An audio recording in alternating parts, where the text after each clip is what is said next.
aside from the drama of what's going on at Everton, the international break has actually been not that great for England fans, has it? And I think the two games we've played against Malta and North Macedonia, we expect more as England fans, don't we? We want to see more, I don't know, flair, more players stepping up. But I can kind of get why England haven't gone full throttle in these two games, can't you? Because the time of the season it is, you don't want to pick up an injury. Any players that are playing just want to see the games out because there's nothing to play for. A few players got given a start and were experimented with. So I think we've seen all we expected to see from England, and any fireworks that we might have expected, especially alongside the likes of the France game against Gibraltar, I don't think we're ever going to come in that kind of way. But Yeah. what's your take on the way England were in these two games? What did we learn? Is it how you expected England to kind of play into pretty meaningless games, really? What's your thoughts, mate? Yeah, I think we learned a few things. I think, for example, in the North Macedonia game, we saw that Rico Lewis stepped up really well.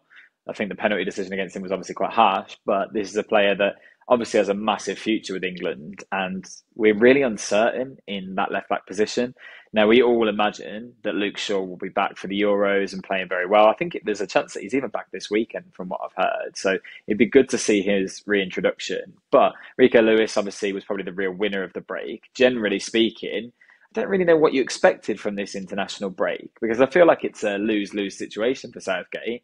You kind Mm. of you've already qualified. There's not much of an issue at hand. So what do you do? Do you play your best side who know each other well, try and batter teams and risk picking up injuries, or Mm. do you take your foot off the gas a little bit, put in a professional performance, which I think this is, try a few things out without trying too much? Because all right, you could say change all 11 names. What's the point in that? Those players are Yeah. never going to play together. So yeah, I think he treated it like a training camp a little bit, and that's probably not an issue.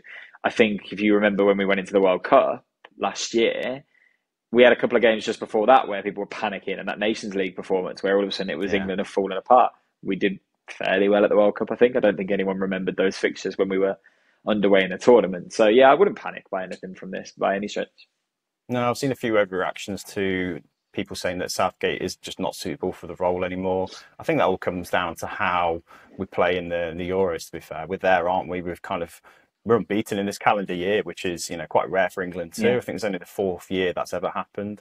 So you kind of just yeah, have to sort of say there's not many countries in as comfortable a position as we are.